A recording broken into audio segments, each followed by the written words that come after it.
Shalom jemaat sekalian, sebelum kita memulai ibadah kita pada pagi hari ini, marilah kita mempersiapkan hati dan pikiran kita untuk Allah kita, Allah Tritunggal. Bersama-sama kita akan mendengarkan panggilan ibadah yang diambil dari Mazmur 95 ayat 1 hingga 7 yang berbunyi demikian. Marilah kita bersorak-sorai untuk Tuhan, bersorak-sorak bagi gunung batu keselamatan kita. Biarlah kita menghadap wajah-Nya dengan nyanyian syukur, bersorak-sorak baginya dengan nyanyian mazmur. Sebab Tuhan adalah Allah yang besar dan Raja yang besar mengatasi segala Allah. Bagian-bagian bumi yang paling dalam ada di tangannya. Puncak gunung-gunung pun kepunyaannya. Kepunyaannya laut, dialah yang menjadikannya, dan darat tangannya lah yang membentuknya. Masuklah, marilah kita sujud menyembah, berlutut di hadapan Tuhan yang menjadikan kita. Sebab dialah Allah kita, dan kitalah umat gembalaannya, dan kawanan domba tuntunan tangannya. Pada hari ini sekiranya kamu mendengar suaranya. Mari kita arahkan hati dan pikiran kita mau bersaat teduh sejenak di hadapan Allah.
Pertolongan kita datangnya dari Allah yang menciptakan langit dan bumi beserta segala isinya, dan yang tidak pernah meninggalkan hasil perbuatan tangannya.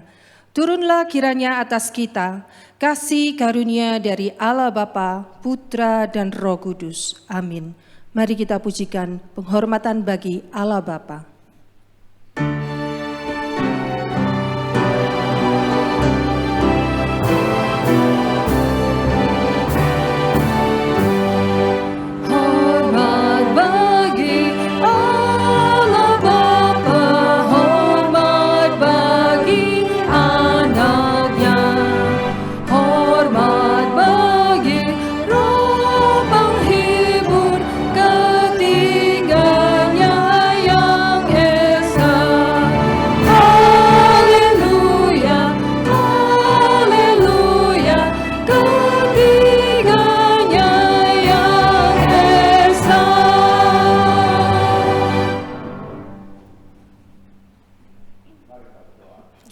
Dalam kerajaan surga, bersyukur dan terima kasih untuk segala kehidupan, untuk segala kesehatan, kemampuan untuk memberikan kepada setiap kami, sehingga hari ini kami boleh bersama-sama beribadah.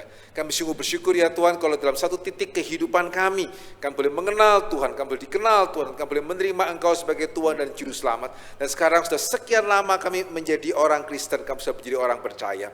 Ampunilah kami ya Tuhan, kalau dalam sekian lama kami menjadi orang percaya, kami mungkin harus mengakui sedikit sekali kemajuan yang mungkin kami itu capai dalam kehidupan kami, kehidupan rohani kami. Ampunilah kami ya Tuhan, kalau ternyata kami lamban, kami mungkin juga malas ya Tuhan untuk bagaimana bertumbuh secara kerohanian. Kiranya sekali lagi Tuhan mau mengampuni kami, Tuhan tetap mau melayakkan kami ya Tuhan, dan Tuhan boleh terus juga mempertumbuhkan kami di dalam ibadah-ibadah kami. Dalam kerajaan surga, berkati kiranya untuk ibadah kami pada pagi hari ini, kiranya nama Tuhan yang dipermuliakan, nyatakanlah kebenaran-Mu, dan Tuhan kiranya juga boleh mendengarkan seru pujian kami. Terima kasih Bapa dalam kerajaan surga. Dalam nama Yesus kami berdoa dan kami bersyukur. Amin. Mari silakan duduk kembali.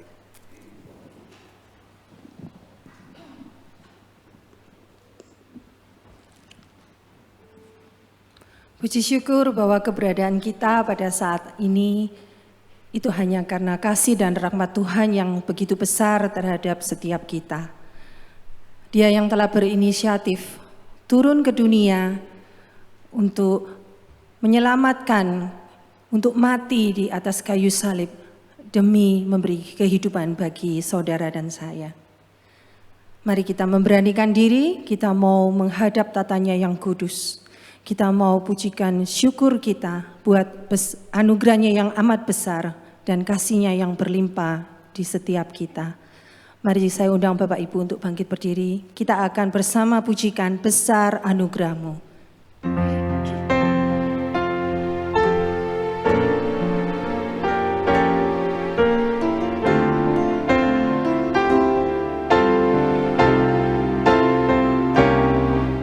Ku ada sebagaimana ku ada,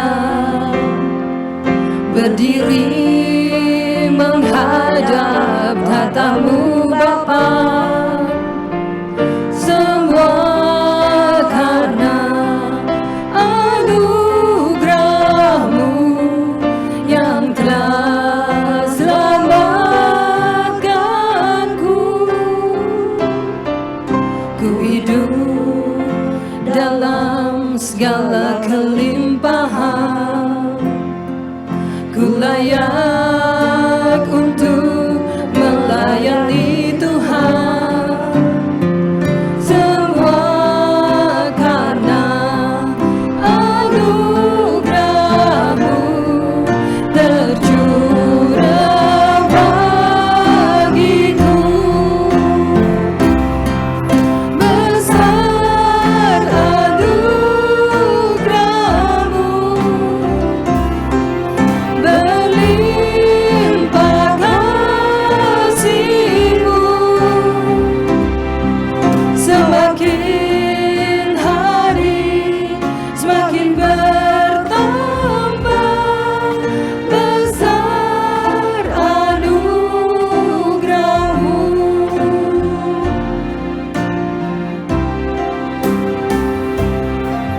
Ku hidup dalam segala kelimpahan, ku layak untuk melayani Tuhan. Semua karena anugerah-Mu tercurah bagiku. Besar anugerah-Mu, berlimpah kasih-Mu, semakin hari semakin bertambah. Besar anugerah-Mu, besar anugerah-Mu, berlimpah kasih-Mu, semakin hari semakin bertambah. Besar anugerah-Mu, katakan besar anugerah-Mu Tuhan. Besar anugerah-Mu, berlimpah kasih-Mu, semakin hari semakin bertambah. Besar anugerah-Mu. Terima kasih Tuhan atas segala-gala yang sudah Tuhan perbuat di dalam hidup kami. Kami mau memuji-Mu Tuhan sepanjang hidup kami. Hanya anugerah-Mu Tuhan, kami ada sebagaimana kami ada sampai saat ini. Sungguh kami berterima kasih padamu Tuhan.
sudah berbuat di dalam hidup kami Tuhan.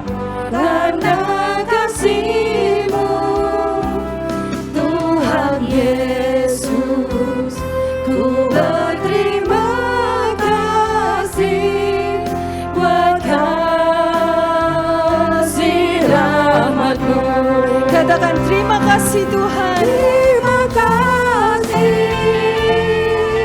oh Yesus, oh Yesus.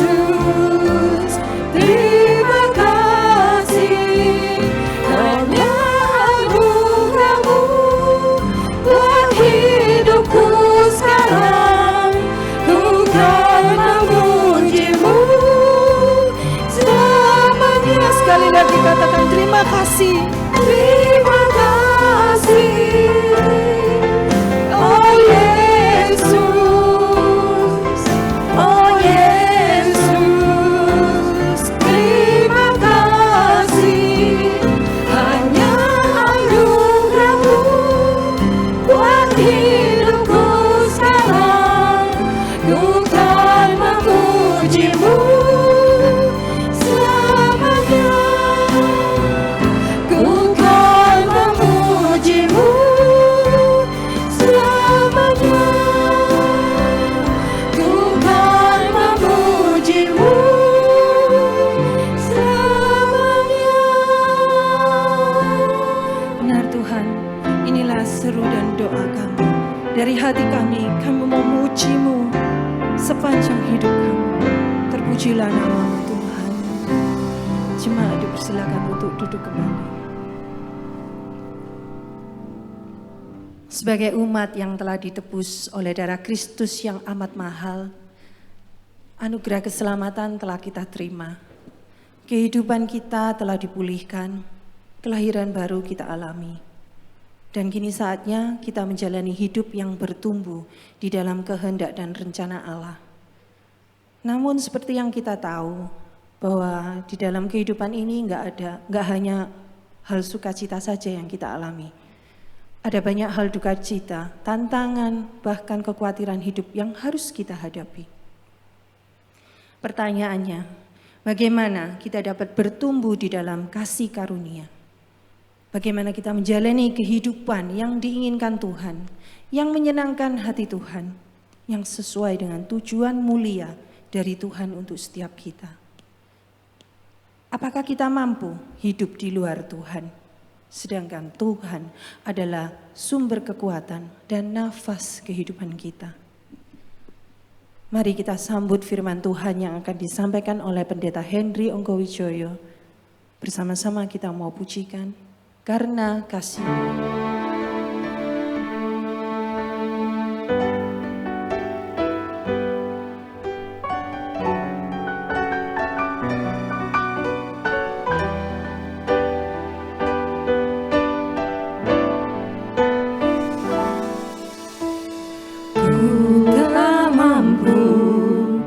Hidup tanpamu, Kau kekuatan jiwaku. Kaulah nafasku, kehidupanku, takkan berhenti hatiku bersyukur.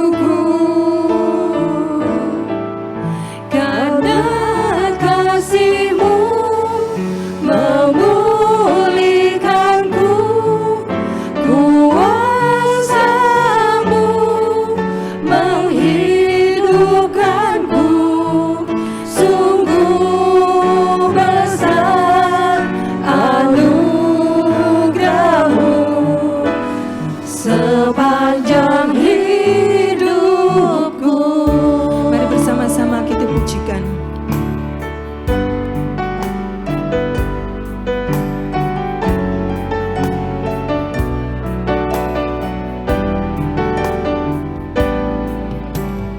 Ku tak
memulihkanku, kuasa-Mu menghidupkanku, sungguh besar anugerah-Mu. Sepanjang hidupku, saya undang Bapak Ibu bangkit berdiri. Karena kasih-Mu memulihkanku, kuasa-Mu menghidupkanku, sungguh besar anugerah-Mu. Sepanjang hidupku, sungguh besar anugerah-Mu. Sepanjang hidupku.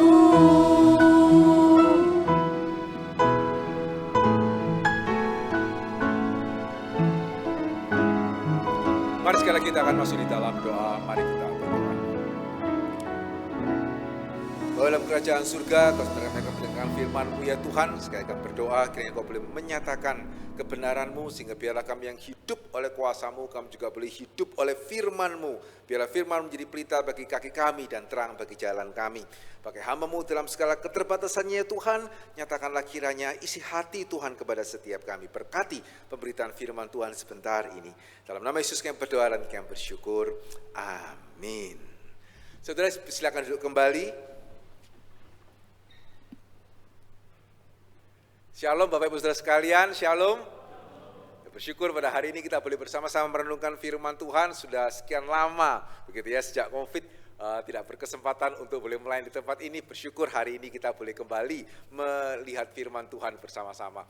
Ya, tema kita hari ini adalah Grow in Grace, ya khususnya karena juga minggu depan kita akan merayakan hari reformasi, di mana grace, anugerah itu menjadi salah satu tema penting di dalam reformasi.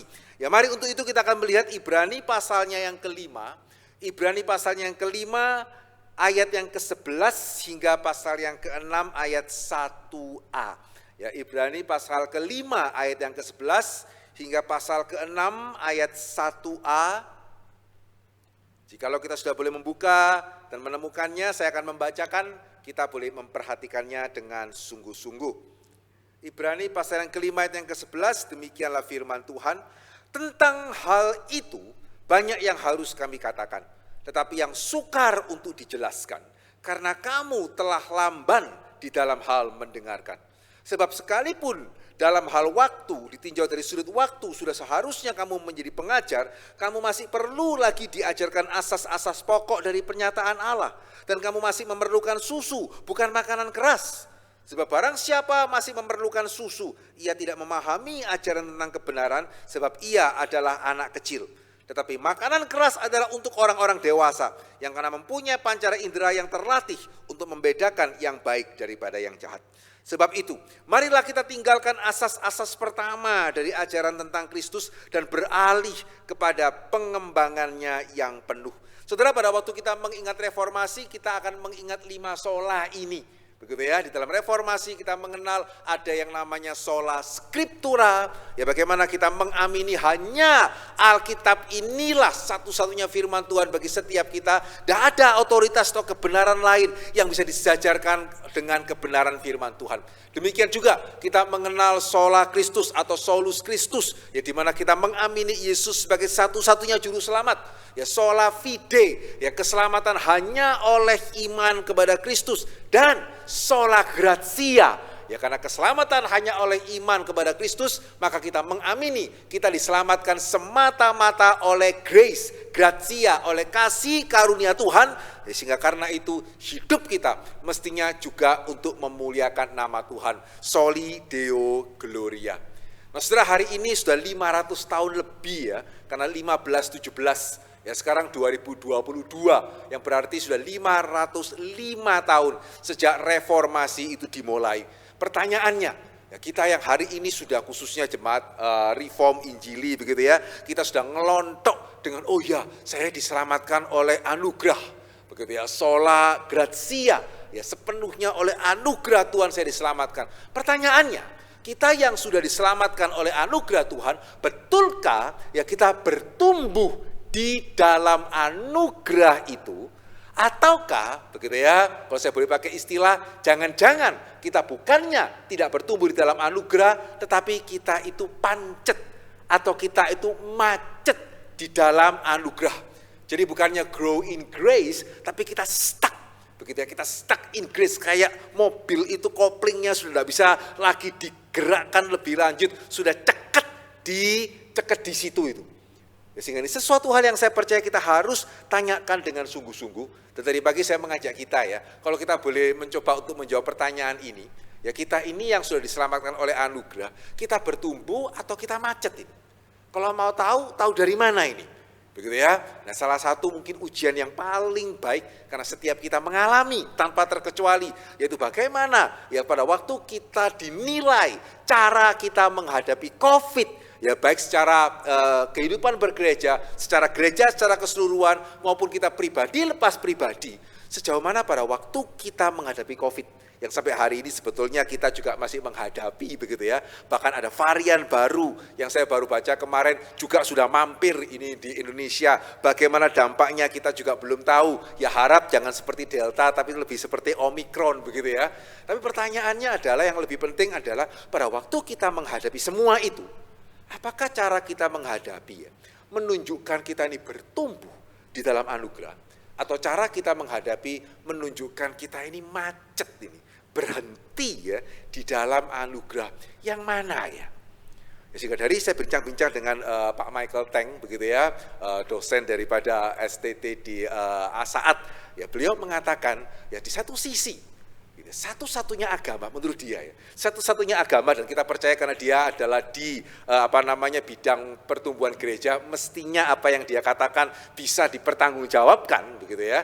Dia mengatakan satu-satunya agama yang pada waktu terjadi COVID ya, di mana tidak boleh lagi kumpul-kumpul, ya kita mesti pribadi-pribadi karantina. Agama yang paling cepat beralih ke online itu Kristen, begitu ya. Dan bukan cuma di Indonesia, ya di satelit sendiri ya. Pada waktu COVID terjadi itu kita 20 tahun lebih usianya, sama sih dengan Rungkut ya. Itu kamera saja tidak punya loh. Begitu ya, gereja seperti satelit ya. Not even satu kamera itu punya itu. Ya karena ya tidak pernah kepikiran untuk mau syuting, rekam khotbah aja enggak. Jadi 20 tahun gereja dengan gedung seperti itu ya. Satu kamera saja tidak ada itu. Ya tapi puji Tuhan bagaimana dalam waktu yang sangat singkat, begitu ya. Ya bisa itu. Dan bukan cuma satelit, ya gereja-gereja yang lain, begitu ya. Sehingga iman Kristen adalah gereja itu paling cepat untuk bisa online, tapi celakanya hari ini ya mungkin satu-satunya agama yang paling masih harus bergumul bawa kembali jemaatnya onsite itu agama apa? Nah itu, begitu ya. Sehingga agama lain itu tidak usah repot-repot, bagaimana caranya ini ya, didorong ini, didorong itu. Dalam hal ini juga sama lah, Rungkut satelit mirip ya, 80-85%, sisanya kemana ini gitu ya. Sementara yang lain enggak, bahkan di puncak-puncak COVID pun itu ya masih juga itu, ya masih beribadah juga gitu ya. Saya pernah sekali ke Tunjungan Plaza itu, masih antri loh itu, ya untuk masuk ke tempat ibadahnya di sana gitu ya. Sementara gereja semua tutup, gitu ya. Kita semua online ini. Sehingga kenapa? Dan menariknya ya, pada waktu ditanya, gimana nih gereja ini? Ya, orang yang imannya yang lain bahkan di tengah-tengah puncak-puncaknya masih beribadah. Kita bahkan sudah turun pun kok juga tidak balik-balik. Gitu ya. Kenapa ini? Saudara, seringkali menariknya jawabannya sama ya. Ya seringkali ya kalau saya boleh mengatakan cuma satu ini jawabannya ini, pembelaannya ini. Seperti apa pembelaannya? Ya karena mereka itu syarat keselamatan.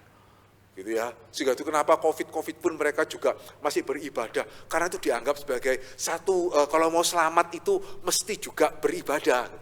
Nah, saya tidak tahu ya itu benar atau tidak, saya juga tidak pernah tanya kepada mereka. Tapi di sisi yang lainnya, berarti pertanyaannya, kenapa orang Kristen kok begitu enaknya online? Gitu, sampai sekarang pun saya tidak tahu nih saudara yang di rumah ini kenapa kok masih online, begitu ya? Apa karena sudah selamat kok? Ya, sehingga kalau agama lain gitu ya, kalau saya nggak ke gereja, jangan-jangan nanti keselamatan dibatalkan. Ya kalau saya kan sudah selamat, saved by grace, sola gratia, soli deo gloria, begitu ya, solus Christus, sola fide, haleluya, puji Tuhan. Apakah benar karena seperti itu? Karena kalau betul seperti itu berarti pertanyaannya sejauh mana ya kita mengamini anugerah keselamatan yang kita terima yang memang cuma-cuma itu karena kita memang tidak bisa bayar itu. Sejauh mana kita menyadari itu bukan anugerah yang murah.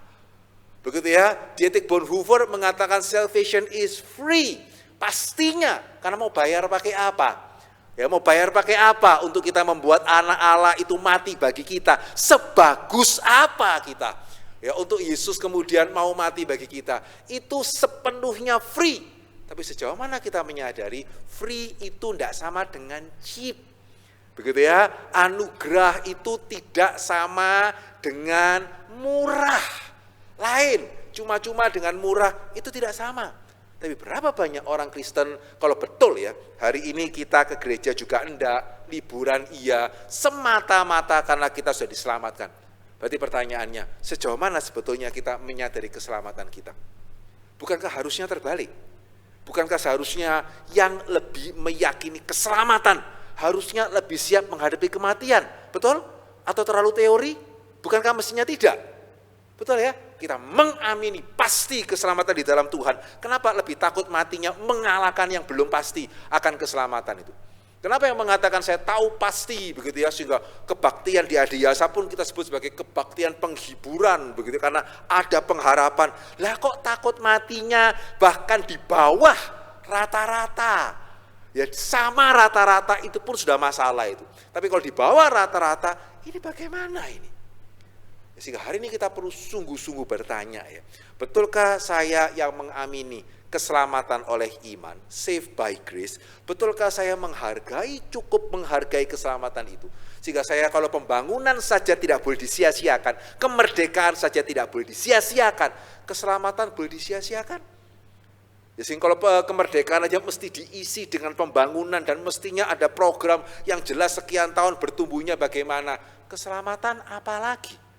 Ya, sehingga apakah kita hari ini grow in grace ataukah stuck in grace, bertumbuh di dalam anugerah ataukah mandek macet di dalam anugerah? Nah, saudara, kita perlu sungguh-sungguh menseriusi akan hal ini ya. Karena pada waktu kita membaca kitab Ibrani, kita melihat ternyata ini benar-benar satu masalah yang setiap pemimpin gereja harus mempersiapkan jemaatnya, tidak peduli gereja itu di zaman apapun juga. Ya, jemaat Ibrani jelas di abad pertama, waktu itu jelas tidak ada COVID, begitu ya. Dan bahkan tadi di KU1 kita sudah melihat ya, bagaimana surat Ibrani itu ditulis kepada jemaat Roma. Ini jemaat yang bukan main-main ini. Begitu ya, sebelum reformasi ya orang taunya gereja ya Roma. Ya tidak ada waktu itu gereja-gereja yang lain, ada gereja timur tapi itu minoritas. Ya secara mayoritas gereja itu adalah Roma. Tapi menarik adalah ketika surat Ibrani dituliskan sekitar tahun 60-an, begitu ya. Bagaimana gereja Roma ternyata heran ya, juga bisa sama. Ya, juga bisa mengalami satu kemacetan di dalam iman. Ya, sehingga tadi pada waktu kita membaca surat Ibrani dituliskan, kita mungkin tidak membayangkan. Ya, oh jemaat Roma bisa kayak gitu ya. Kamu tetap kayak anak-anak, susah dikasih makanan keras, terus mintanya itu susu. Begitu ya, jemaat Roma ternyata juga bisa ya, ya bisa. Ya karena dua hal ya, yang pertama kalau kita tidak hati-hati, waktu itu menggerus. Begitu ya, waktu itu menggerus. Ya sehingga surat Ibrani, tadi saya mengatakan ditulis sekitar tahun 60-an, ya sebelum penganiayaan Nero itu terjadi. Dan saya percaya ya, kenapa akhirnya ya jemaat Roma bisa bertahan melalui penganiayaan Nero. Sehingga hari ini mungkin kalau kita mendengar mengenai jemaat Roma mula-mula, yang kita ingatkan, wah mereka dijadikan lilin, ya mereka dilempar ke gladiator, mereka tetap bertahan, luar biasa ini. Begitu ya, kok tidak seperti jemaat hari ini, begitu ya kena COVID, langsung semuanya begitu takut. Saudara, saya percaya itu karena Tuhan memakai salah satunya surat Ibrani. Selain juga Tuhan memakai salah satunya lagi Injil Markus. Begitu ya, ini dua kitab yang ditujukan kepada jemaat Roma tidak lama sebelum kemudian penganiayaan Nero itu terjadi. Ya, tetapi kalau kita melihat sebelum itu mereka juga bisa mengalami kemandekan ya karena sudah 30 tahun. Mirip ini ya, kalau saat ini dengan rungkut kan kira-kira 20 tahunan. Ya kalau Roma pada waktu itu 30 tahunan. Waktu itu menggerus, apalagi Kalau di dalam waktu-waktu ini kesulitan ada, tapi tidak sampai bahaya bagaimana. Beda ya, kalau penganiayaan besar terjadi, you have to choose, saudara harus pilih, Yesus, enggak. Tapi kalau seperti sekarang, ada kesulitan, ya tapi ya enggak sampai gereja dibakar, seluruh gereja di Surabaya terbakar begitu ya, enggak. Sehingga saya mungkin masih Kristen, tapi ya banyak memikirkan kesulitan ya, tidak terlalu banyak memikirkan kekristenan. Tapi ya saya Kristen, ya saya enggak akan meninggalkan iman saya gitu ya. Kondisi masih belum mengharuskan saya untuk memilih Yesus mati, ya atau kalau mau hidup jangan Yesus, belum ke sana. Ya sehingga saya masih Kristen, setiap minggu saya ke gereja, rutinitasnya ada, tapi gairahnya sudah tidak ada.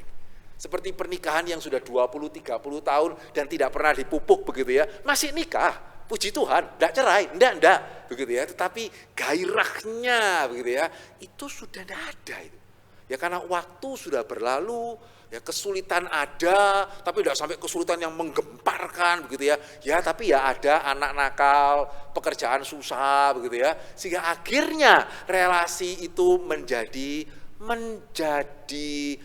dingin itu. Sehingga saudara, ini yang kita lihat ya di jemaat Roma pada tahun 60-an. Sehingga di dalam Ibrani pasal ke-10 ayat yang ke-25, Paulus mengatakan apa? Nah ini nih, kok mirip-mirip ya? Mulai ada orang-orang yang menjauhkan diri dari pertemuan-pertemuan ibadah. Ya lain atau mirip, begitu ya. Ya penulis surat Ibrani mengatakan janganlah kita menjauhkan diri dari pertemuan-pertemuan ibadah kita seperti dibiasakan oleh beberapa orang. Marilah kita saling menasehati. Kalau ada yang nanya, kenapa mesti onsite? Online-nya kan bagus gitu ya, sama. Gimana cara menasehati ya kalau sesama online begitu? Ya, kalau tidak ketemu itu gimana setelah kebaktian terus tidak ngobrol terus seperti apa begitu ya, tidak saling kenal cuma dari rumah ke rumah, bagaimana caranya saling menasihati? Apalagi di sini penulis surat Ibrani mengatakan kamu mesti semakin giat melakukannya menjelang hari Tuhan yang mendekat. Ya, sehingga menariknya di sini kita melihat satu fenomena yang sama ini. Ya, mulai ya ibadah. Ya bukan berarti kemudian yang menjauhkan diri ini dah Kristen-Kristenan atau pindah ke agama lain, enggak. Cuma ya dah rutin lah, ya sesekali lah gitu ya ibadahnya gitu ya. Kalau dirasa pengen lah datangnya, ya sehingga setelah datang pun ya sudahlah begitu ya sudah menjalani hidup masing-masing. Ya, sehingga luar biasa ya. Ternyata bukan cuma menjadi fenomena di masa Covid ini. Ya ternyata gereja bisa stuck in grace, macet di dalam anugerah. Ternyata itu juga bisa terjadi bahkan dari sejak gereja mula-mula. Dan tandanya apa? Apa yang kita sungguh-sungguh awas atau bahkan bukan cuma sekedar tanda ya. Apa yang menyebabkan? Ya, apa yang menyebabkan stuck in grace ini? Apa yang mengakibatkan itu? Pada waktu tadi kita membaca surat Ibrani, bolehkah kembali kita melihat ya, supaya jangan saudara ini karangan saya, jawaban saya, tapi saudara tahu ini apa yang firman Tuhan sendiri katakan, begitu ya. Bolehkah kembali saudara melihat Ibrani pasal yang kelima, karena di sini jawabannya. Ini yang kita harus hati-hati sekali itu. Ya, Ibrani 5 ayat yang ke-11, jelas ya. Mengenai hal itu banyak yang harus kami katakan, tetapi yang sukar untuk dijelaskan, karena kamu telah lamban di dalam hal mendengarkan. Ini yang kita mesti hati-hati sekali. Tanda yang sangat jelas. Bahkan mungkin penyebab yang sangat penting ya untuk kita bisa stuck in grace. Karena kita sudah lambat di dalam mendengarkan. Dan kalau mau digali lebih lanjut, tahu dari mana saya sudah lambat di dalam mendengarkan. Penulis kitab Ibrani melanjutkan dengan dua hal lagi ya. Yang pertama, maunya susu terus. Gitu ya, maunya susu terus. Sehingga itu kenapa penulis surat Ibrani mengatakan tentang hal itu banyak yang harus kami katakan. Hal itu apa? Yaitu penulis surat Ibrani sebetulnya mau mengajak jemaat lebih memahami mengenai Kristus, berbicara mengenai Melkisedek, tapi dia menyadari situasi jemaat ya. Dia mengatakan susah loh jelaskan sama kamu itu. Ya susah sekali menjelaskan kebenaran yang lebih dalam. Kristus menurut pengertian Melkisedek susah sekali menjelaskan. Kenapa ya? Karena ya mungkin sama ya, gak penting lah. Mau Yesus keturunan Melkisedek lah, imam besarnya dan seterusnya. Pokoknya Yesus juru selamat kan. Pokoknya Yohanes 3:16 kan. Karena begitu besar kasih Allah akan dunia ini sehingga barang siapa mengenal, sehingga dia mengutus anaknya yang tunggal, ya sehingga barang siapa percaya tidak binasa, tapi beroleh hidup yang kekal. Cukup. Begitu ya, tidak perlulah. Gitu ya, ngapain mesti IBS, ngapain lebih jauh lagi mengerti Yesus itu siapa, praeksistensi Kristus sebelum datang ke dalam dunia, Yesus itu bagaimana. Aduh, yang penting kan pokoknya saya tahu Natal itu artinya apa, Yesus lahir. Saya juga tahu Jumat Agung artinya apa, Yesus mati. Paskah artinya apa, Yesus bangkit. Pokoknya kan saya tahu itu. Gitu sehingga tidak perlu tahu lebih banyak. Semakin dilihat heran ya, semakin mirip ya. Begitu ya, antara yang menerima surat Ibrani dengan keadaan banyak jemaat hari ini. Dan itu serius. Ya karena itu menunjukkan sudah lambat. Telinganya sudah tua ini. Ya sudah lambat untuk mendengar, sehingga diajak untuk berpikir sedikit saja, itu sangat-sangat susah sekali, langsung ngantuk, langsung tidak bergairah, langsung tidak ingin. Ya, sehingga akibat atau tanda yang kedua dari kelambanan rohani adalah kamu mestinya sudah guru. Gitu ya, mestinya kamu bisa menjelaskan, mestinya kamu bisa mempertanggungjawabkan imanmu. Tapi seringkali yang terjadi adalah tidak demikian. Sehingga saya baru makan dengan salah seorang jemaat ya, mereka ajak kami untuk keluar makan sama-sama, merayakan ulang tahun dari anaknya gitu ya. Terus pada waktu makan mereka tanya, menurut Pak Hendri gimana ya? Ya mereka menyebut salah satu bidat lah, begitu ya, yang dulu tidak boleh sama pemerintah, yang sekarang boleh, begitu ya. Bagi orang Kristen menilainya sebagai bidat, saksi Yehova. Ya, sehingga sekarang kan sudah boleh ya. Menurut Pak Hendri bagaimana? Mereka mungkin kaget waktu saya mengatakan, saya setuju sih. Pemerintah tidak seharusnya ya melarang agama versi mesti bagaimana. Kecuali kalau sampai menimbulkan keresahan atau keributan. Ya karena kalau enggak seringkali, wah kita harap saksi Yehova, versi saksi Yehova itu enggak boleh. Nah kalau kemudian nanti versi reform juga enggak boleh, bagaimana itu? Begitu ya, kalau nanti akhirnya tambah lama orang reform tambah sedikit gitu ya, sehingga versi yang lain kemudian versi reform juga enggak boleh.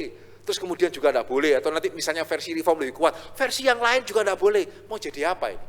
Sehingga saya mengagetkan mereka waktu saya mengatakan, ya silakan sih. Gitu ya, boleh selama ya tidak boleh ada keributan. Kalau sampai ada keributan, nah pemerintah bertugas untuk menjaga ketertiban sosial, ya silakan ditindak kalau misalnya ibadahnya terlalu ribut atau bagaimana. Tapi kalau enggak kok, iman kok, keyakinan. Ya, tapi saya juga mengerti ya kekhawatiran dari banyak orang, karena sampai dari dulu sampai sekarang ya, kalau saksi Yehova ketemu sama orang Kristen, siapa diinjili oleh siapa? Gitu ya, Jemaat Elion yang menginjili saksi Yehova atau saksi Yehova yang diinjili oleh Jemaat Elion, yang mana ini? Begitu ya. Sehingga saya mengatakan kepada jemaat saya, ya itu tugasnya hamba Tuhan. Begitu ya, sehingga kita justru kalau kita mengatakan, ya silakan saksi Yehova, tapi mestinya kalau kita memperlengkapi jemaat dengan baik, saksi Yehova ketemu sama Jemaat Elion, ya haleluya, Jemaat Elion ada kesempatan untuk menambah jumlah ini. Betul ya? Dengan cara apa? Ya meyakinkan saksi Yehova dong, mereka salah. Lah kalau kita mengamini ini adalah sola scriptura, satu-satunya kebenaran yang benar, lah kok kita yang di PI, lah terus bagaimana itu? Tapi ini seringkali yang terjadi. Dan kenapa itu terjadi? Ya karena ini ya, bedanya antara banyak gereja dengan penulis surat Ibrani. Tadi kita sudah melihat persamaannya ya. Persamaannya adalah mulai ke gerejanya sesekali. Terus yang kedua begitu ya, sama-sama minta kalau bisa jangan berat-berat.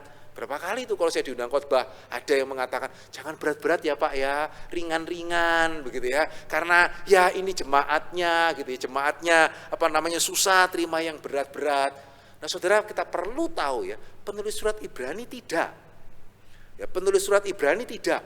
Pada waktu dia melihat jemaatnya ini sulit ini, mau diajari mengenai Melkisedek, sudah males begitu ya, susah dijelaskan. Apa yang dia lakukan? Saudara, dia tidak mengikuti jemaat. Ini prinsip penting ya. Kalau kita mengamini Tuhan, itu Tuhan, kita itu ciptaan. Kita ikut Tuhan, bukan Tuhan ikut kita. Begitu ya. Kita yang mesti menyesuaikan diri dengan Tuhan, bukan Tuhan yang mesti menyesuaikan diri dengan kita. Tuhannya siapa? Ya, sehingga berbeda dengan banyak gereja hari ini, jemaatnya tidak mau kok. Ya sudah, kita kasih yang gampang-gampang saja. Penulis surat Ibrani tidak. Ya, dia menegur jemaat. Ya tadi ya pasal kelima, kamu ini maunya susu, mau sampai kapan? Marilah kita meninggalkan ajaran yang paling utama. Kita masuk ke dalam pengembangan yang paling penuh. Dan setelah itu ya, dia memperingatkan jemaat bahayanya apa. Dan setelah itu dia mengajarkan mengenai Melkisedek itu. Ya tadi pagi saya mengatakan kita bersyukur, ya penulis surat Ibrani nggak seperti hari ini. Jemaat nggak ngerti Melkisedek, ya sudahlah nanti kapan-kapan tulis Melkisedek lagi begitu ya. Kita nggak ada, ya karena hari ini cuma ada satu surat Ibrani. Ya, sehingga penulis surat Ibrani setelah menegur jemaatnya, dia tetap mengajarkan Melkisedek dan jemaat yang mesti ikut. Begitu, dan herannya, puji Tuhannya ya, jemaatnya akhirnya ikut. Sehingga tadi saya mengatakan salah satu anugerah Tuhan yang Tuhan pakai untuk mempersiapkan jemaat Roma mengalami penganiayaan Nero itu adalah surat Ibrani. Ya bersyukur begitu ya, ketika jemaat ditegur oleh surat Ibrani, mereka menerima juga Injil Markus. Itu Injil yang paling penuh dengan pergumulan gitu ya, Injil Markus gitu ya. Akhirnya mereka justru dipersiapkan ya untuk menghadapi tantangan yang berat. Ya sementara ya ketika gereja hari ini jemaatnya tidak mau susah-susah, ya sudahlah kita kasih yang ringan. Ya kenapa itu serius? Ya kenapa kita tidak boleh seperti itu? Karena taruhannya ya bukan cuman sekedar pinter atau kurang pinter, ngerti atau kurang ngerti. Taruhannya lebih serius daripada hal itu. Itu berkenaan dengan keselamatan. Ketika orang Kristen mandek di dalam anugerah, mandek juga di dalam pengertian, hanya taunya yang basic-basic, yang dasar-dasar. Bagaimana kita bisa membawa orang lain kepada Tuhan? Begitu ya, membawa yang semi-semi Kristen saksi Yehova aja nggak bisa. Ya, apalagi ya mau meyakinkan mereka yang sama sekali tidak tahu mengenai kekristenan. Bagaimana caranya? Begitu ya, bagaimana caranya? Agama kita mengamini, begitu ya, keselamatan hanya di dalam Kristus, amin. Ya tahu nggak agama berapa banyak? Sangat banyak. Ya sehingga sombong nggak kalau keselamatan hanya di dalam Kristus? Wah mulai ragu-ragu ini. Betul nggak ya? Sombong nggak ya? Agama begitu banyak. Ya terus kita mengatakan keselamatan hanya di dalam Kristus. Sombong nggak ini? Ya mau ngomong nggak sombong kok ya kelihatan sombong. Ya mau ngomong sombong kok ya nggak berani gitu ya. Sehingga ya wis pokoknya. Ya mana bisa orang lain diyakinkan dengan pokoknya. Jika tadi pagi saya mengatakan, saya mencoba untuk memakai pendekatan penulis Ibrani pada waktu mengerjakan katekisasi. Nah, apalagi katekisasi ini, betul ya? Ada di sini, tadi pagi tidak ada ya, tapi siapa tahu KU2 ada ya. Ada di sini yang selama menjadi orang Kristen, pengalaman paling indah itu katekisasi, Pak. Tak terlupakan. Ada? Ya, tak terlupakan atau sudah terlupakan yang mana ini gitu ya? Sehingga ada hamba Tuhan yang hampir waktu itu sudah emeritus mungkin dia. Dia ngomong sama saya sudah 16 kali memimpin katekisasi. Tidak ada yang pernah nanya, waduh, gitu ya. Ya karena jemaat ikut katekisasi, ya karena mesti nikah. Ya terus jemaat mesti ikut katekisasi karena mau sekolah di luar negeri, perlu itu baptisan. Kalau tidak katekisasi itu tidak bisa dapat surat, sehingga mesti ikut katekisasi. Sehingga katekisasi itu seringkali menjadi kesulitan bagi yang diajar dan bagi yang ngajar. Susah loh ngajar orang yang sudah gak berminat tuh, amin. Begitu ya, amin itu. Gitu ya, sehingga bukan cuma yang diajar itu susah, yang ngajar itu susah. Ya sehingga mending kalau gerejanya banyak hamba Tuhan. Ya kita bagi-bagi kesusahan. Gitu ya. Jadi saya ngajar beberapa sesi, nanti yang lain ngajar beberapa sesi. Kita sama-sama susah ya mengajar orang yang tidak niat untuk ikut. Tapi saya pikir masa gitu sih. Ya, masa iman Kristen itu so boring begitu ya, membosankan itukah begitu ya, sehingga sampai begitu harus kalau enggak kepepet-pet enggak ikut katekisasi. Sehingga saya coba saya kasih katekisasi yang lebih sulit. Wah, pertama kali juga mikir ya, ini bunuh diri enggak? Ya, kasih katekisasi yang taraf normal aja sudah terus ya itu ya, karena harus ikut terus minggu depan izin ya Pak, mesti persiapan sekolah, terus mesti persiapan les Inggris, terus mesti apa gitu ya, terus ini coba kasih yang lebih sulit, hasilnya kayak apa ya? Tapi saudara betul terjadi heran, pada waktu kita kasih mereka masuk lebih dalam, nggak bisa, harus begitu ya, ternyata malah mereka melihat kebenaran firman Tuhan yang lebih dalam. Bahkan satu kali saya coba ya, yang sudah lulus itu, tahun semester depan coba ajak orang lain. Begitu ya, saya gerakkan jemaat coba ajak orang lain, gitu ya, yang untuk ikut katekisasi. Ya heran, ya akhirnya yang ikut itu 90. Dari 90 kira-kira cuma 20-30 dari alien satelit, sisanya orang luar. Dan setelah itu saya juga mikir lagi nih, ikut pertemuan pertama tok, gitu ya, terus sampai pertemuan yang kelima tinggal sisanya alien yang tidak bisa lari itu, gitu ya, karena mesti katekisasi, mesti dapat apa namanya surat baptisan, tidak, begitu ya, tidak. Dan kemudian semester berikutnya lagi saya terapkan, oke sekarang remaja pemuda saya yang pimpin katekisasinya, begitu ya, dan tidak boleh izin-izinan. Ya, paling boleh sekian kali, lebih dari itu ya sudah enggak. Ya, mau dianggap kurang kasih ya sudahlah, itu kiranya Tuhan mengampuni mereka yang menganggap begitu gitu ya. Saudara, mereka nanya. Pada waktu kita tanya, ya sama sih, pertama kali ada pertanyaan, enggak ada yang nanya. Oke, gantian saya yang nanya ya. Oke, sombong enggak sih? Ya, orang Kristen agama begitu banyak, mengatakan satu-satunya juru selamat, sombong enggak sih? Begitu ya. Kenapa sih kok perlu mesti beragama? Ya, kenapa Yesus juru selamat? Cuman satu kali mati menyelamatkan sekian banyak, itu benar enggak sih? Begitu ya. Terus bagaimana dengan Adam dan Hawa? Kok Tuhan mengizinkan itu ular masuk? Saudara, ternyata mereka bukan cuman merespon, ternyata yang saya kaget ya, mereka sudah banyak mendengar serangan itu di luar. Tapi mereka mungkin tidak nanya, entah karena mungkin takut, entah juga mungkin karena mereka merasa nanya pun juga nggak ada penjelasan di dalam gereja, sehingga mereka cuman mendengar dan menerima tanpa ada jawaban, terus mengharapkan mereka bergairah atas iman Kristen. Gimana caranya? Satu kali saya khotbah di UNER, ya, terus setelah itu ada tanya jawab, ada seorang nanya dari Injil Yohanes, pada mulanya adalah firman, wah setiap kita pasti tahu gitu ya, Yohanes 1, terus dia nanya, Pak, betulkah ini nggak berasal dari budaya Helenistik? Jangan-jangan ini budaya Helenistik, Yohanes cuma pakai budaya yang ada, terus kemudian mengatakan mengenai logos, begitu ya, firman. Saya langsung sebelum jawab, saya langsung nanya, kamu dengar itu dari mana? Terus dia ngomong, dari satu agama lain lah. Begitu ya, karena saya tahu, kecil sekali kemungkinan jemaat bisa belajar sendiri mengenai Helenistik lah, budaya Mandean lah, itu Rudolf Bultmann begitu ya. Tapi yang saya waktu awas ya, gereja tidak pernah ngajari, agama lain ngajari. Gitu ya, agama lain itu ternyata tahu Injil Yohanes, ngajari juga dari mana ini Yohanes mengambil logos, begitu ya, firman dari mana, karena budaya Helenistik itu dan seterusnya.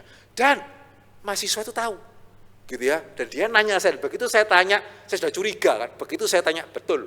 Dia mengatakan, ya saya dengar dari iman kepercayaan yang lain. Sehingga pada waktu gereja tidak masuk lebih dalam, bagaimana sekali lagi kita bisa membawa orang datang kepada Kristus. Dan bahkan yang lebih serius dalam surat Ibrani, bukan cuma sekedar keselamatan orang lain loh yang menjadi taruhannya. Keselamatan jemaat sendiri itu bagaimana? Begitu ya, keselamatan jemaat sendiri itu seperti apa? Perhatikan di sini, ini tetap Ibrani. Ya, sehingga saya tidak lompat ke surat Roma ya, kemudian mengada-ngada memberikan penyebab yang bukan surat Ibrani. Ini surat Ibrani, pasalnya sama lagi. Ya tadi kan 61a ya, ini 6 ayat yang keempat sampai ke-6. Kenapa penulis surat Ibrani menegur begitu ya, mengkritisi jemaat supaya mereka jangan terus kayak anak-anak maunya susu saja. Karena taruhannya bukan pinter atau tidak pinter.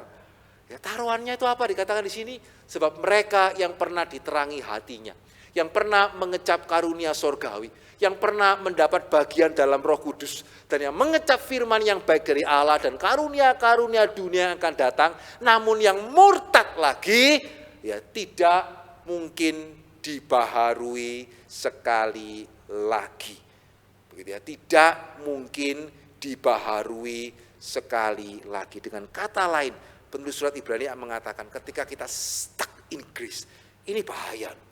Karena bahaya kemurtatan itu bisa jadi datang. Ya, sehingga pada waktu kita menghadapi COVID, ya satu sisi kita bersyukur ya. Ya tidak ada jemaat yang kemudian sampai murtad, enggak Tuhan-Tuhanan lah. Karena kenapa kok ayah saya kena atau istri saya kena sampai meninggal. Begitu ya, puji Tuhan sejauh yang saya tahu begitu ya. Tidak ada yang sampai murtad, tapi kadang-kadang saya khawatir yang mendekati begitu ya. Bukannya tidak ada. Kecewa sekali sampai sekian lama begitu ya, masih terus memendam, Tuhan kenapa. Padahal saya juga heran loh, firman Tuhannya kan jelas mengatakan Semua orang bisa mati. Begitu ya. Kan upah dosa adalah maut. Dan orang Kristen kan bukan kemudian kita begitu diselamatkan gak berdosa lagi. Kita tetap adalah orang berdosa meskipun orang berdosa yang ditebus. Kenapa sepertinya seolah-olah Alkitabnya lain ya. Sehingga kalau sampai orang Kristen mati sepertinya Tuhan itu berkhianat atau bagaimana begitu. Ya, sehingga ada seorang hamba Tuhan yang bilang sama saya, ya dia ada 5 keluarga muda. Ya, suaminya itu meninggal. Sampai sekarang kelima-lima istrinya, ya itu tadi tetap Kristen sih. Gak sampai pindah agama. Begitu ya, tapi ya tetap sampai sekarang tidak bisa mengerti, tetap kemudian bergumul, Tuhan kenapa, itu COVID gitu. Nah kalau kemudian ada penganiayaan lebih lanjut, begitu ya, sehingga tadi saya berkali-kali mengatakan bersyukur jemaat Roma ya, itu diingatkan oleh surat Ibrani karena nggak lama setelah ini penganiayaan Nero. Ya kalau kena COVID aja kemudian Tuhan kenapa lah, terus kalau dilempari batu, terus kalau sampai mati, terus gimana itu? Siapa yang masih Tuhan-Tuhanan gitu? Atau sudah nggak usah Tuhan-Tuhanan lagi? Kenapa Tuhan kok tidak menjaga? Gereja kok bisa dibakar, orang Kristen ditangkap kemudian dianiaya begitu ya? Ya bagaimana? Ya, sehingga saudara puji Tuhan kalau kita melihat hari ini belum ada ya Tuhan masih boleh memelihara ya. Sehingga nggak sampai ada yang murtad. Tapi bukankah kemudian yang mendekati itu bukannya tidak ada? Nah kalau kesulitan seperti ini sudah ada yang mendekati. Begitu ya, bagaimana kalau kesulitannya itu lebih besar? Ya, kira-kira jemaat Rungkut, jemaat Elsat bisa bertahan enggak kalau kesulitannya itu lebih besar? Ya jelas kita tidak mendoakan ya, tapi kalau varian yang baru nanti bahkan lebih berat daripada Delta, terus bagaimana itu? Begitu ya, ya kita masih bisa menyatakan iman atau sudah waktu itu tidak iman-imanan lagi. Yang mana ini? Nah saudara kita perlu menyadari, ya apakah berarti keselamatan bisa hilang? Ya kalau saya murtad kemudian keselamatan saya itu menjadi hilang. Nah jawaban yang sering kali diberikan yang mungkin juga saudara tahu ya. Keselamatan yang sejati tidak bisa hilang. Kalau dia sungguh-sungguh sudah diselamatkan, maka seperti anak bungsu someday dia akan kembali. Begitu ya, suatu hari dia akan kembali. Tanda benar-benar kemurtatan adalah ketika yang bersangkutan tidak bisa bertobat. Seperti dikatakan oleh Ibrani. Begitu ya, sehingga keselamatan yang sejati itu tidak bisa hilang. Nah ini yang jarang dibahas. Saudara tahu dari mana keselamatan saudara sejati atau tidak? Begitu ya, keselamatan yang sejati memang tidak bisa hilang. Tapi Alkitab mengatakan keselamatan yang sejati itu perlu dipastikan. Ya karena keselamatan sejati tidak bisa hilang. Ya itu warna merah kurang jelas ya, itu tidak. Ya keselamatan sejati tidak bisa hilang. Masalahnya keselamatan semu itu bisa mirip sekali dengan keselamatan sejati. Kata siapa? Firman Tuhan lah. Ya, mereka yang pernah diterangi hatinya, pernah mengecap karunia surgawi, pernah mendapat bagian dalam Roh Kudus, ya, pernah mengecap firman yang baik dari Allah, ya, bahkan mengecap karunia-karunia dunia yang akan datang. Pasti ini yang imannya sejati. Ya, pasti ini yang keselamatannya sejati. Kalau hari ini ditanya tanpa kita membaca surat Ibrani ya, kita pasti akan mengatakan, ya iyalah Pak. Ya, gimana? Sudah pernah diterangi hatinya loh. Hatinya sudah diterangi. Ya, terus pernah mengecap karunia surgawi, mendapat bagian dalam Roh Kudus. Firman yang baik dari Allah, bahkan karunia-karunia dunia yang akan datang. Rasanya dipikir dari sisi manapun ya. Begitu ya. Ya sudahlah. Ya ini pasti pasti keselamatannya sudah sejati. Nah kok di sini penulis surat Ibrani mengatakan masih bisa murtad? Kok masih ada kata namun ini? Ya namun itu berarti yang di atasnya ini, gitu ya, bukan yang belum diterangi, yang belum mengecap karunia surgawi, belum mendapat bagian. Itu kenapa murtad? Enggak loh. Yang sudah mendapatkan semua ini ternyata bisa murtad. Waduh berarti gimana? Keselamatan berarti benar-benar bisa hilang? Tidak sih. Karena Yudas, gitu ya, Yudas itu ya mendapatkan semua ini. Ya, Yudas itu ya pernah diterangi hatinya, pernah mengecap karunia surgawi, pernah mendapat bagian dalam Roh Kudus, pernah mengecap firman yang baik dari Yesus langsung lagi gitu ya. Khotbah di bukit gak tahu berapa kali dia sudah dengar itu ya. Kemudian juga karunia dunia akan datang. Ya, bahkan rasul lagi. Dan bahkan dia sempat melayani, bahkan sempat bermisi. Betul kan? Kan Yesus mengutus tuh, 2, pasti dong. Masa cuma Yudas jangan deh, ya Yudas juga ikut pergi kan. Berarti sangat mungkin dia juga pernah mengusir setan itu. Ya, karena ya waktu itu berhasil kok murid-murid, sehingga mereka pulang dengan bahagia. Wah, setan takut demi namamu loh. Itu pasti termasuk Yudas itu. Gitu ya, sehingga dia pernah mengecap semuanya itu. Akhirnya bagaimana? Dan apakah Yudas itu contoh orang yang kehilangan keselamatan atau orang yang tidak pernah selamat? Yang mana? Yohanes pasal ke-6, silakan baca sendiri nanti, jelas mengatakan kepada kita, Yudas bukan contoh, bahkan rasul bisa kehilangan keselamatan ya. Oh, keselamatan bisa hilang. Tidak. Kan dalam Yohanes pasal ke-6 Yesus mengatakan apa? Bukankah 12 ini aku yang pilih semuanya? Tapi salah seorang di antaramu itu adalah iblis. Dan Yohanes menegaskan lagi, ada di antara mereka yang dari semula tidak percaya. Siapa itu? Ya Yudas. Sehingga Yudas bukan contoh orang yang kehilangan keselamatan, tapi Yudas adalah contoh. Kok bisa tahu saudara? Kok yakin kalau iman saudara itu pasti? Karena ini rasul. Begitu ya, bukan cuma pelayanan lagi, misi. Bukan cuma mendengarkan khotbah dari hamba Tuhan Elion lagi, dari Tuhan Yesus. Mau ada yang membandingkan khotbahnya Edmund Chan dengan khotbahnya Tuhan Yesus atau khotbahnya Calvin atau khotbahnya siapapun begitu? Ya tidak ada. Ya tidak ada, kita mengamini, tidak ada yang bisa lebih baik daripada khotbahnya Tuhan Yesus, langsung makan semeja lagi dengan Tuhan Yesus begitu ya. Ya bisa. Bahkan menarik ya, sampai terakhir Yudas keluar dari tempat pertemuan itu, muridnya pun tetap tidak sadar. Oh, suruh beli roti mungkin.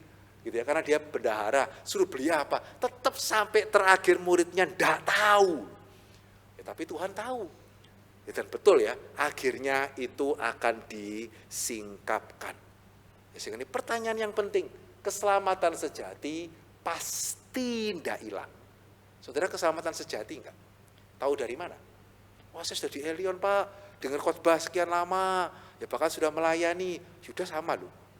Begitu ya, sehingga tahu dari mana, kemudian bagaimana cara kita memastikan ya keselamatan kita adalah keselamatan yang sejati. Sekali lagi ya, bukan saya yang ngomong, begitu ya. Penulis surat Ibrani yang mengatakan buahnya ada enggak, bertumbuh atau tidak, begitu ya, bertumbuh atau tidak. Karena kalau hidup ya mestinya itu bertumbuh. Kalau sampai tidak bertumbuh, itu berarti sudah dekat dengan apa saudara tahu, itu mesti jawabannya. Dan sekali lagi, ini penulis Ibrani yang mengatakan, di sama pasal ke-6. Begitu ya, ayat yang selanjutnya. Mengatakan apa? Tanah yang menghisap air hujan, yang sering turun atasnya. Setiap minggu dengar firman ya, itu seperti air hujan. Ya, masalahnya tanahnya keras atau bagaimana ini? Ya, tanah yang menghisap air hujan, yang sering turun ke atasnya, dan yang menghasilkan tumbuh-tumbuhan yang berguna bagi mereka yang mengerjakannya, menerima berkat dari Allah. Tetapi jikalau tanah itu menghasilkan semak duri dan rumput duri, tidaklah ia berguna, dan bukan cuma sekedar tidak berguna, sudah dekat pada kutuk, dan bukan cuma sekedar sudah dekat pada kutuk, berakhir dengan pembakaran. Begitu ya, berakhir dengan pembakaran. Ini satu peringatan yang serius. Itu kenapa jemaat penulis surat Ibrani merasa perlu harus menegur. Tidak bisa tunggu kamu terus. Ya kamu mesti bertumbuh. Mana bisa minta susu terus. Kamu masih kecil. Ya mau jemaat tersinggung mau apalah begitu ya. Ini sesuatu kebenaran yang penting yang harus disampaikan. Sehingga hari ini kita melihat bersyukur ya. Tadi saya mengatakan ya tidak ada yang sampai murtad. Ya sehingga tidak sampai menghasilkan semak duri dan rumput duri. Tapi peringatan surat Ibrani justru itu kita mesti perhatikan. Ya karena peringatan itu diberikan, peringatan yang baik diberikan sebelum terjadi. Tapi juga itu masalahnya. Banyak orang tidak memperhatikan peringatan karena peringatan yang baik diberikan sebelum itu terjadi. Dan seringkali kita baru memperhatikan ketika itu sudah terjadi. Masalahnya ketika itu sudah terjadi ya mungkin sudah terlambat. Sehingga hari ini kita yang belum sampai menghasilkan semak duri dan rumput duri, di satu sisi puji Tuhan, berarti belum merah, ya belum pembakaran, belum kutuk begitu ya, tetapi juga belum lampu hijau. Karena keselamatan yang sejati harus menghasilkan tumbuh-tumbuhan yang berguna. Ya karena hidup ya itu mestinya menghasilkan, mestinya ada pertumbuhan. Meskipun satu dengan yang lain mungkin tidak akan sama. Ya, sehingga tadi pagi saya mengutip apa yang saya ingat ya ketika saya ikut katekisasi dari Pendeta Sucipto Subeno ya. Dia mengatakan Tuhan itu fair kok. Ya, enggak seperti orang tua kadang-kadang, kamu kok enggak kayak kokomu. Ya, kamu kok enggak kayak mememu, ya kok enggak kayak cecemu, kok enggak kayak titimu gitu ya. Sehingga anak merasa kurang dikasihkan, dibanding-bandingkan, terus kok enggak kayak temanmu begitu ya. Ya beliau mengatakan dan saya mengamini sih, Allah tidak menuntut kita bertumbuh dalam derajat yang sama. Ya, sehingga jangan gampang-gampang membandingkan satu orang dengan orang yang lain, karena kita tidak tahu latar belakangnya. Ada orang sebelum jadi Kristen, ya sudah dari keluarga baik-baik, kelakuan 6 lah sebelum Kristen bahkan. Ada yang sebelum Kristen rusak sekali hidupnya, seks bebas, pukul-pukulan, narkotik, geng dan seterusnya, kelakuan 3. Ya, pada waktu mereka bertobat, setelah sekian waktu, puji Tuhan, yang tadi 6 jadi 7, yang 3 jadi 5. Seringkali kita bagaimana? Ya, kita seringkali tanpa mau tahu masa lalu, ya gimana ini? Sudah Kristen kok kelakuan 5, ya bahkan lebih jelek daripada yang tidak Kristen. Bagaimana? Tidak boleh, karena itu tidak fair. Begitu ya. Yang kedua itu modalnya kecil sekali 3. Yang pertama modalnya 6, kenapa cuma jadi 7? Ya, yang ketiga jadi 5, itu luar biasa itu. Ya, sehingga jangan membandingkan satu dengan yang lain, juga tidak perlu sih membandingkan diri saudara dengan orang lain, terus sombong-sombong sendiri atau minder-minder sendiri, ngapain? Tetapi kita mesti membandingkan dulu saya bagaimana, sekarang saya bagaimana. Ada kemajuannya atau tidak, ada pertumbuhannya atau tidak, ataukah ya seringkali orang ngomong saya serupa dengan Yesus, saya serupa lupa dengan Yesus. Dalam hal apa? Yesus kan dulu sekarang selama-lamanya sama, saya juga. Gitu ya, sehingga saya murid Yesus yang sejati. Ya, murid versi apa tidak tahu begitu ya. Ya bukan gitu. Mesti ada pertumbuhannya. Kalau tidak, saudara sendiri mesti awas. Begitu ya, saudara sendiri mesti peka. Ya, saudara sendiri mesti kemudian khawatir kalau perlu datang kepada Tuhan. Kenapa Tuhan? Saya kok tidak bisa bertumbuh. Dan perhatikan ya, yang namanya buah mestinya jelas. Sehingga kalau sampai saudara perlu waktu panjang untuk mikir, ya saya bertumbuhnya di mana, itu pun sudah mengkhawatirkan, karena buah bukan akar. Ya, karena kalau kita mau tahu ya, pohon itu akarnya baik atau enggak agak susah itu di dalam. Ya, sehingga bahkan di Singapura ya, pernah ada pohon yang Singapura kan biasanya aman ya. Di salah satu taman itu yang paling utama ya, itu ada pohon bisa roboh itu. Kemudian sampai menimbulkan korban jiwa. Ya, padahal di Singapura, karena susah. Akar itu gimana lihatnya? Ya di dalam sekali, sehingga mungkin kalau pohon itu baru menunjukkan tanda doyong, baru kita agak sedikit khawatir akarnya bagaimana. Tapi kalau buah, ya mestilah langsung kelihatan lah. Gitu ya, tidak ada ceritanya, saya bingung ini buahnya apel, tapi pohonnya apel atau jeruk. Tidak mungkin. Gitu ya, saudara akan langsung lihat. Sehingga kalau bahkan saya bertanya, saudara hari ini sudah menjadi orang Kristen berapa lama? 5 tahun lalu dengan sekarang bedanya apa? Tahun lalu dengan sekarang bedanya apa? Dan saudara kesulitan menjawab, itu sebetulnya sudah lampu kuning. Karena sekali lagi saya nggak tanya, akarmu bagaimana? Begitu dasar imanmu seperti apa? Enggak, saya tanya sederhana kok. Saudara tahun ini dengan tahun lalu, kemajuannya di mana? Bedanya kira-kira apa? Bisa menyebutkan atau enggak? Dan ketika kita perlu waktu lama, saya tak doa puasa dulu ya Pak ya. Begitu ya. Ini berarti sesuatu hal yang kita mesti awas. Sehingga biar sekali lagi ya kita boleh sungguh-sungguh bertumbuh dalam anugerah ya. Karena itu bagian dari kita menghargai iman kita. Ya, tapi sehingga jangan menganggap free itu cheap, tetapi juga karena kita perlu memastikan keselamatan kita. Sehingga bolehkah ya hari ini ya sekali lagi dalam rangka menyambut hari reformasi. Ya kita bersyukur reformasi sudah menegaskan keselamatan hanya oleh iman, sola gratia. Tapi pertanyaannya, sejauh mana kita bertumbuh dalam anugerah ataukah kita macet di dalam anugerah? Sedalam apa kita memahami kebenaran kalau saya boleh tahu? Ya apakah dari dulu sampai sekarang Yohanes 3:16 terus begitu gitu ya. Sejauh mana kita mengerti kebenaran secara lebih dalam sehingga bahkan kita sampai bisa berbicara kepada orang lain. Percayalah. Ya, Yesus itu adalah pribadi yang paling menarik. Sehingga kalau sampai kita merasa bosan dengan Yesus, percayalah bukan karena Yesus membosankan, karena kita tahu dia terlalu sedikit itu. Begitu ya, sehingga akhirnya kita menjadi bosan. Yesus lagi, 5 roti 2 ikan lagi, 5 roti 2 ikan lagi, begitu ya. Karena tidak ada pribadi yang lebih berpengaruh ketimbang Tuhan kita, itu amin loh. Secara sejarah juga amin. Pertanyaannya, seberapa kita memahaminya? Seberapa kita memahami kebenaran, sehingga mau itu anak muda, anak remaja, begitu ya. Pada waktu kita bicara dengan mereka, mereka bisa melihat iman Kristen itu matter, iman Kristen itu penting, iman Kristen itu konkret. Ya, sedalam apa kita memahami kebenaran dan sejauh apa kita bertumbuh dan berbuah.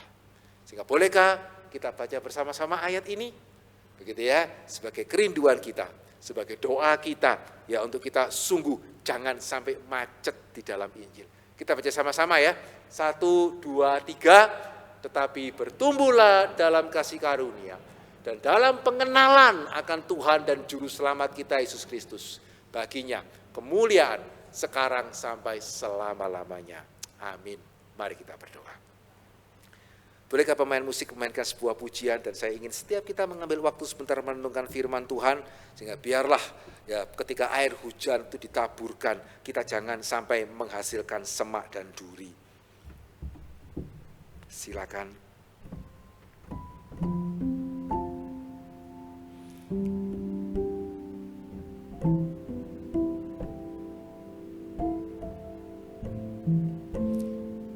Jemaat dikasihi oleh Tuhan, kalau saya tanya kepada saudara berapa lama saya menjadi orang Kristen, ya, saya percaya saudara tidak akan tahu ya. Demikian juga saya tidak tahu berapa lama saudara menjadi orang Kristen, tapi mestinya saudara tahu kapan saudara menjadi orang Kristen. Sama seperti saya tahu kapan saya menjadi orang Kristen. Sehingga bolehkah pada hari ini kita jujur di hadapan Tuhan, sekian lama kita menjadi orang Kristen, bertumbuhkah kita di dalam pengenalan akan firman? Lebih baikkah kita memahami firman Tuhan? Demikian juga bertumbuhkah kita secara buah? Adakah buah-buah yang kita boleh hasilkan di dalam hidup Kristen kita? Saudara, kita sudah mendengar betapa seriusnya ya untuk kita memastikan jangan kita stuck, macet di dalam anugerah. Sehingga bolehkah hari ini kita dengan jujur di hadapan Tuhan, yang melihat ada pertumbuhan, bersyukurlah kepada Tuhan, bersyukurlah kepada Tuhan.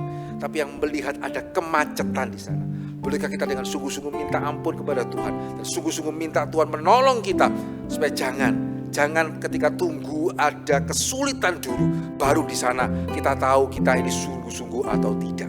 Tapi mari sebelumnya kita boleh siap, seperti penulis surat Ibrani mempersiapkan jemaat Roma. Mari setiap kita mengambil waktu sebentar berdoa kepada Tuhan pribadi lepas pribadi.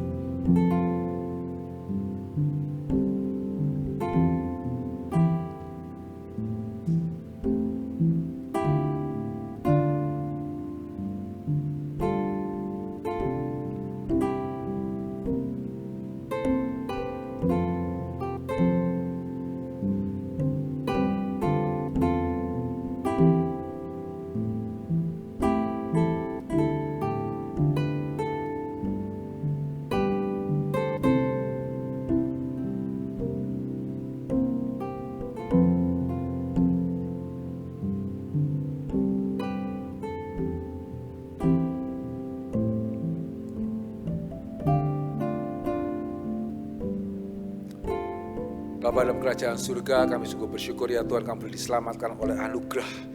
Karena kami tahu ya Tuhan, kalau kami harus mengusahakan keselamatan kami sendiri, kami pasti tidak akan pernah bisa ya Tuhan. Tapi ampunilah kami kalau kami sudah diselamatkan oleh anugerah pada waktu kami percaya kepada anak Allah ya Tuhan. Ampunilah kami ya Tuhan, kalau seringkali kami mungkin menganggap murah, mentang-mentang ya Tuhan, karena kami tidak usah mengusahakannya, Tuhan yang mengusahakan semuanya. Maka kami menganggapnya sebagai sesuatu hal yang selayaknya kami hanya tinggal nikmati. Ampunilah kami ya Tuhan untuk segala kesalahan kami. Dan kami bersyukur kalau hari ini kami kembali boleh melihat kesabaran Tuhan yang boleh sekali lagi mengingatkan kami, menegur kami, membuka kebenaran kepada kami.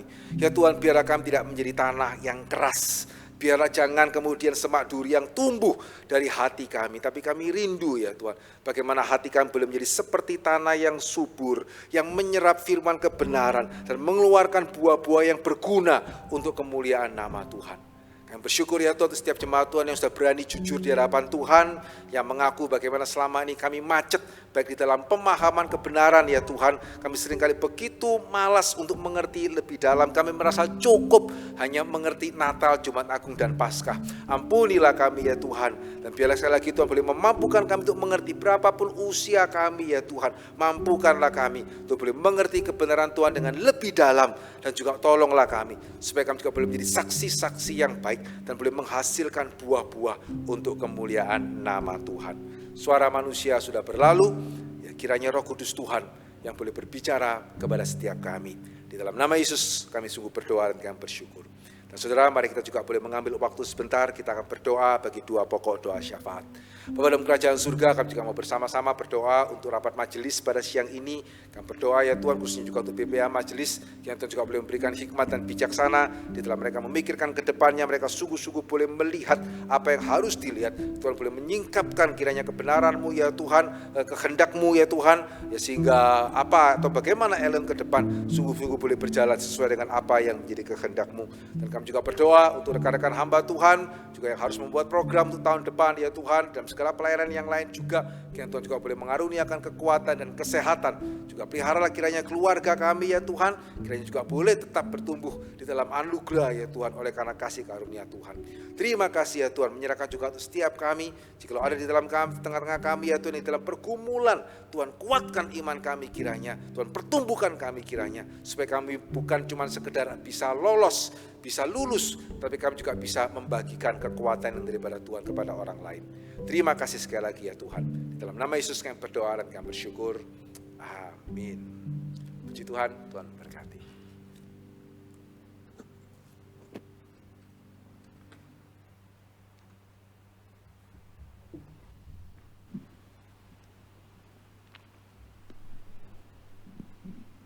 Saya undang Bapak, Ibu, dan saudara-saudara sekalian untuk bangkit berdiri bersama dengan semua orang percaya di sepanjang abad dan tempat.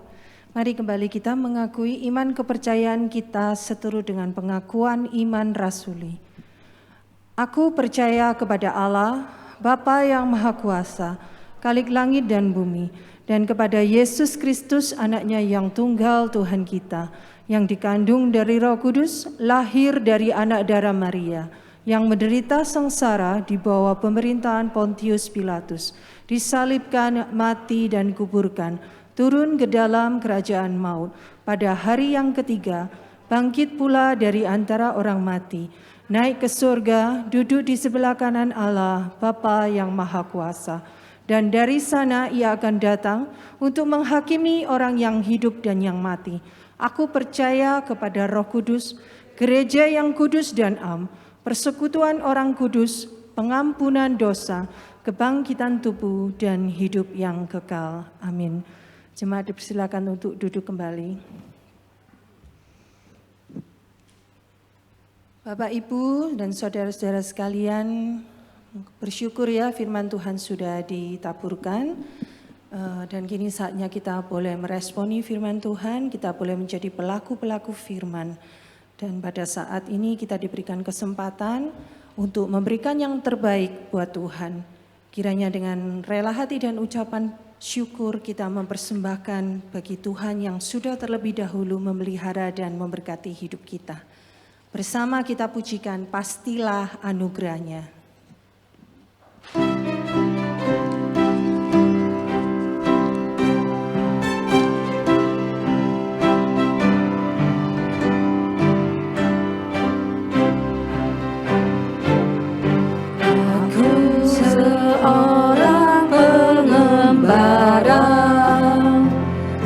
Di malam gelap berkelana,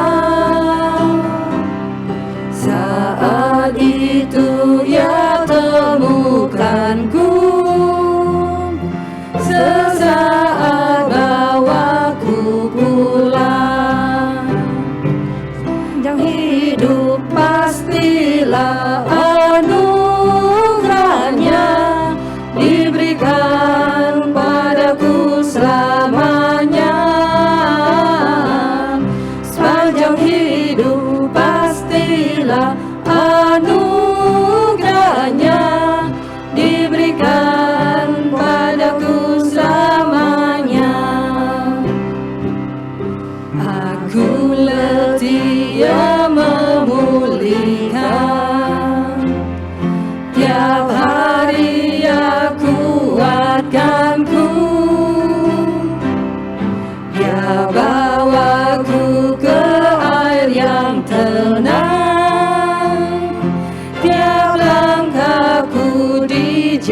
surganya.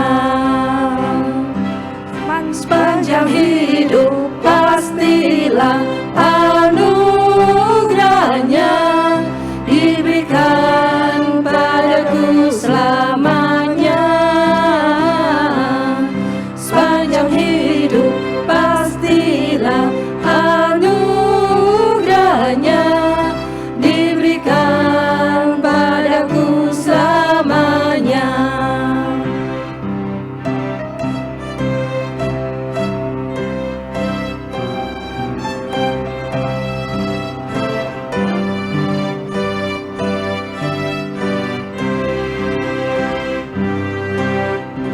Jalan di lembah yang gelap, ada Tuhan besertaku, dan tangannya yang memimpinku ke tempat yang Ia sediakan. Saya undang Bapak Ibu untuk bangkit berdiri. Panjang hidup pastilah anugerahnya diberikan padaku selamanya.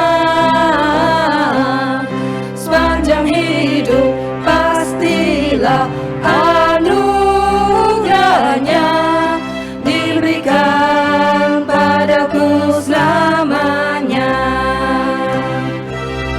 Ku tinggal di rumah Allahku selamanya, menyediakan hidangan bagiku. Sepanjang hidup pastilah anugerahnya diberikan padaku selamanya. Diberikan padaku selamanya. Mari kita masuk di dalam doa. Ya Tuhan, kami berterima kasih atas firman-Mu yang sudah kami dengar. Biarlah Roh Kudus-Mu boleh menolong setiap kami Tuhan, menguatkan setiap kami di dalam kami menjalani kehidupan kami ini Tuhan, menjadi pelaku-pelaku firman. Biarlah hidup kami boleh mengalami pertumbuhan dan kehidupan kami boleh berbuah lebat sehingga mempermuliakan nama-Mu Tuhan. Dan saat ini Tuhan kami bawa persembahan kami kepadamu Tuhan. Kiranya Tuhan berkenan menguduskan sehingga persembahan ini boleh berbau harum dan berkenan di hadapan-Mu Tuhan. Berkati juga dan berikan hikmat kepada para pengurus untuk mengelolanya sehingga persembahan ini Tuhan boleh menjadi alat untuk memperluas kerajaan-Mu. Terima kasih Bapa, kami naikkan doa kami ini hanya di dalam nama Putra-Mu Yesus Kristus, Juru Selamat kami yang hidup. Amin. Dengan tetap berdiri, mari kita naikkan segala pujian, hormat dan kemuliaan hanya bagi Allah kita Allah Tritunggal. Sebab segala sesuatu adalah dari Dia, oleh Dia, dan kepada Dia. Bagi Dialah kemuliaan untuk selama-lamanya. Doksologi.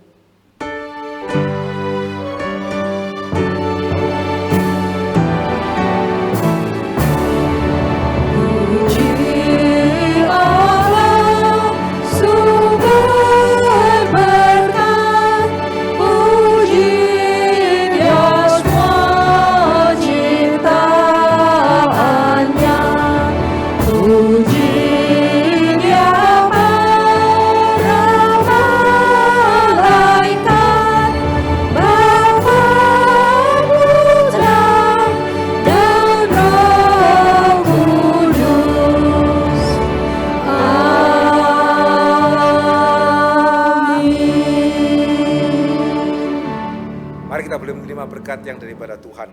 Kiranya Allah Tritunggal, Allah Bapa, Allah Anak dan Allah Roh Kudus, Allah yang menciptakan kita, Allah yang menebus kita, dan Allah yang memimpin kehidupan kita, kiranya boleh memberikan kepada setiap kita telinga yang mau mendengar, boleh menolong kita bertumbuh di dalam anugerahnya, dan menjadikan kita saksi-saksi untuk kemuliaan namanya, mulai hari ini sampai selama-lamanya. Amin.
Mari kita duduk kembali, saat teduh bagi setiap kita. Kita akan sebentar mendengarkan pengumuman. Tuhan memberkati.